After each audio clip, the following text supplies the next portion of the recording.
Oof. That stinks. I'm not talking about the car crash that occurred in the bathroom this morning. Still haven't been down there. It's like a war zone. Smelly one.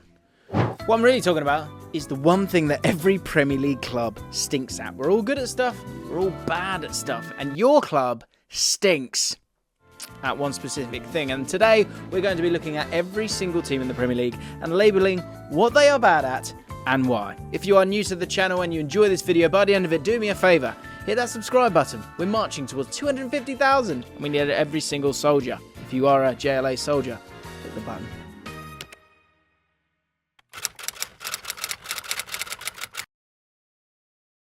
Right, first up, Arsenal. Will you honk at defending set pieces? I mean, they're not bad at much, but we don't start off with an easy one here. And I had to pick one aspect of Arsenal that they aren't great at. It's more of a gentle whiff than an actual stench when it comes to Arsenal. They aren't great at defending set pieces. They've conceded 5 set pieces this season. Liverpool, Man City, Palace and West Ham have all conceded less. And for the team that's going to possibly win the title, those sweet, sweet Gunners are smelling sour, sour, sour. Now, we saw in the game at Goodison Park that Everton had the beating over them from set pieces, and that was ultimately where the game was lost, and could be where the title is lost for Arsenal if they don't win it. Aston Villa, set pieces. Once again, Aston Villa rank dead bottom for shot creating actions from dead balls with only 1.19 per 90. Not good enough. Villa have also created the least amount of XG from set pieces this season with 5.23. Honking! This is an aspect of that. I'm not going to do honking after every one, by the way. Don't worry. This is an aspect of the Villa game that desperately needs addressing and could provide a lot more points for them because it limits how effective they can be in matches where they don't create that many chances from open play. Villa are also abysmal at defending set pieces with 12 goals conceded from this season alone. Only Bournemouth have conceded more. Who are next up? And Bournemouth stink at that, but they also stink at chance creation. Bournemouth are a side that haven't been attacking very frequently this season, and you can understand why with how they have to set up. But the consequence of this is that they're only averaging 8.35 shots per 90. This is the lowest of any Premier League team. This means that if they do go a goal or two down, they are going to massively struggle to overcome that deficit. They also stink at holding on to leads, which Bournemouth fans were fully aware of, and probably what you expected me to say first. They have not won despite being in winning positions against Forest, Newcastle and Arsenal, all within the last couple of weeks. That's before we start talking about Tottenham and the 2-0 that they were up in that one. We're not going to talk about it, but they were 2-0 up. Brentford, they stink at not being a one-man team. Ivan Toney has 15 goals this season. It's true, isn't it? 15 goals this season for Brentford, which means he's scored 37.5% of all of their total goals this season. I get that he's their talisman and whatnot, but what are you going to do when the ban kicks in? Can they keep it moving? I'd be surprised. Brentford's next highest goal scorer is Mbuemo on 5 goals. And if you ask me, Brentford are so lucky that the wheels at the FA seem to be turning so slowly. I'll tell you what doesn't stink, in fact it's odourless, and it always has you coming up roses. It is today's sponsor, Surfshark. Come on the Surfshark, we bloody love you guys. Now what is Surfshark? Surfshark is a VPN. It's a virtual private network that keeps your online data safe by encrypting all of the data between the device and the internet. This is crucial when using public Wi-Fi as it keeps those pesky, say it with me, those pesky cyber criminals at bay. Up yours, pesky cyber criminals, because sometimes they are smelly, but sometimes they're virtual and you can't spot them, which is why you need Surfshark. One of the main assets that the Surfshark VPN provides is that you can change your real location to any location around the world, over 3,200 servers in over 100 countries. This means that you can access new content by exploring the Netflix libraries of Japan, USA, numerous countries. As I said, there's over 100. You can enjoy all of their Netflix by just changing your location. Also, if you're on holiday, I'm going on holiday soon, I can't wait, but I will want to be watching Match of the Day and all the football that I want to. I can enjoy all of that from holiday by, again, changing my IP address back to the UK so I can tuck into a bit of Sky Sports or iPlayer, or let's be honest, whatever I want to watch in the UK. Masking your IP address is essential in becoming private online. A VPN ensures your city, country, and download history isn't linked to your identity. And Surfshark's Clean Web feature blocks ads, phishing attempts, tracking, and malware, crucially allowing you to surf the web safely. And the final thing that sets Surfshark apart and provides even more value to you is that you can use Surfshark's VPN on unlimited devices. So if you currently don't have a VPN, you need to get yourself one. It's 2023. Okay, so take a look at the link in the description. That will take you to the Surfshark website where you can get yourself 83% off and 3 months extra, absolutely free, right now by using my code Allcott. Surfshark offers a 30-day money-back guarantee, so there is zero risk. So why not give Surfshark a go? There's a link in the description right now. Go and check them out. Brighton, direct attacks. Brighton have made a total of 33 direct attacks this season, which is the same as Aston Villa and only 3 more than Bournemouth. Whereas you look at Arsenal, for example, who don't play too dissimilarly to Brighton and have totaled 47 and are 3rd in the league for this metric. I get that Brighton are a side that attack in lovely patterns and intricate moves. It's kind of part of their style of play. But you could say that they are a little bit one-dimensional, whilst the other big teams are capable of attacking in different ways. Chelsea, easy one here, converting XG. There's always one team that absolutely stinks their gaff out when it comes to XG. And by gaff, of course, I mean the Premier League XG to goals scored table. Chelsea have gotten better recently, but on the whole, their XG is some way off the total goals scored. Chelsea have totaled 31.3 XG this season, but have only scored 27 goals to their name. And the atmosphere around the club has been affected at some stages because of this, because of the honk and the stench of poor XG conversion. Crystal Palace stink at having tactics. I don't want to be harsh, but from what I'm seeing at Palace recently, the tactics, they're odd.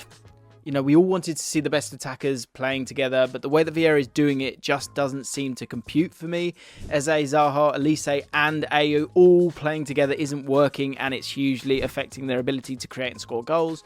Also, the defence is solid, they just can't score, and are losing multiple games by narrow scorelines.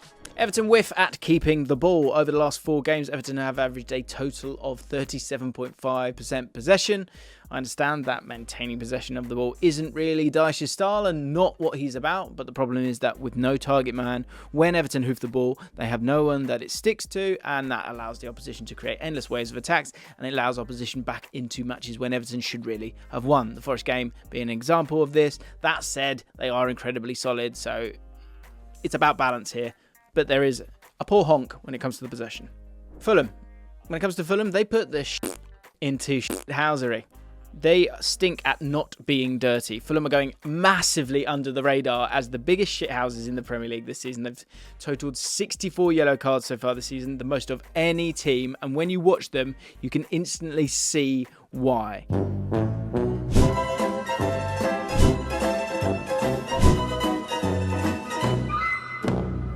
They stink at fair play, let's call it that.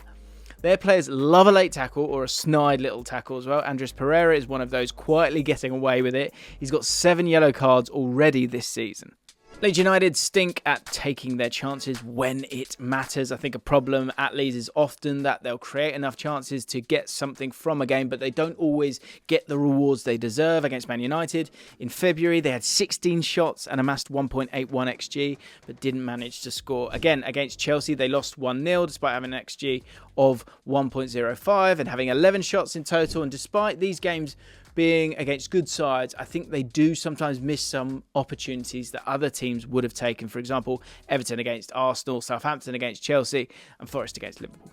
Leicester, they stink at broadly defending and not defending like schoolboys. They are erratic. That's a word that I would use to describe this Leicester City defence. They've conceded a total of 46 goals so far. Only Forest and Bournemouth have conceded more, and Leicester have conceded the second most open play goals, 31. And the problem with this is that they leave a lot of space in behind, but also their defenders turn into headless chickens pretty randomly. For example, they've phased out Soyuncu only to replace him with his even more erratic counterpart, or possibly at the same level, maybe I'm being harsh, Wout Faes. The Liverpool game alone does provide some good evidence for this. Liverpool stink at being cutthroat this season. Liverpool have created 47.5 XG and scored 47 goals this season. Some would say that this is all right, good even, but I don't think that that's the case because Liverpool are a side who made a habit out of being cutthroat and overperforming their XG. But this season it doesn't quite feel like that. Last season they overperformed their XG by 6 goals, and in the season when they won the league, they overperformed their XG by, wait for it, 19 goals. 19. Liverpool have gone from showing no mercy to being a little bit passive. Other areas in which you could say they also stink is chance creation in midfield, but that's got better recently. Also, the defence making silly errors is another gentle waft coming into my nostrils and Liverpool fans' nostrils. Man City sort of stink at forcing the play. I think for periods of this season, Man City have been forcing the ball into Erling Haaland a bit too much.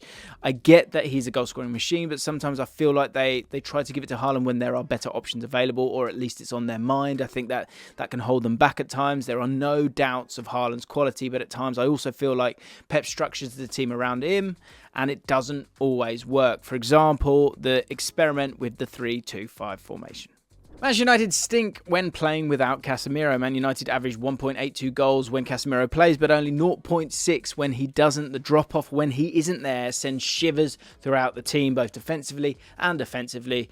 Without Casemiro, the centre-backs lack an option for ball progression into midfield. Man United are also forced to be a little more conservative and play with more of a double pivot because they don't have Casemiro's defensive attributes in terms of reading the game. This then takes away from their attack, literally in terms of numbers in front of Casemiro as that single pivot. Newcastle, they stink at avoiding banana skins. I know they beat Wolves, but I think they've slipped up a few times now, and I'm starting to notice a bit of a pattern. Newcastle have kept 12 clean sheets this season, but haven't kept a clean sheet in any of their last 5 Premier League matches, and I think this is showing some signs of weakness for them, and again showing that they aren't bulletproof as a side from a mental point of view, I think, in particular, and that's probably down to inexperience and over-exceeding expectations. Nottingham Forest stink at sharing out the goals. Brennan Johnson is Forest's top goal scorer in the Premier League with 7 goals, but with his injury scare, it immediately casts a doubt over where the goals are going to come from. Only 2 other Forest players have more than 2 goals for Forest this season. Awani with 4 and Chris Wood with 3. If Brennan Johnson doesn't play, where do the goals come from? Southampton are so bad at finishing chances. Southampton don't create much anyway, but when you're wasteful on top of that, it's bound to become a big issue, and it obviously has. Che Adams is the Southampton forward with the best conversion rate as it stands at 11%. Alcaraz and James Ward-Prowse are in the 20s, but realistically, how many chances do they get per game?